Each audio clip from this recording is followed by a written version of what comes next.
بسم اللہ الرحمن الرحیم۔ حج کن لوگوں پر فرض ہے؟ حج فرض ہونے کی چند شرطیں ہیں۔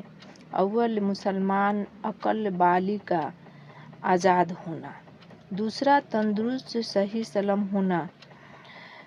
تیسرا، سفر خرچ اور زاد راہ کا موجود ہونا جو حوائج ضروریہ اور اہل و عیال کے ضروری خرچ سے زائد ہو۔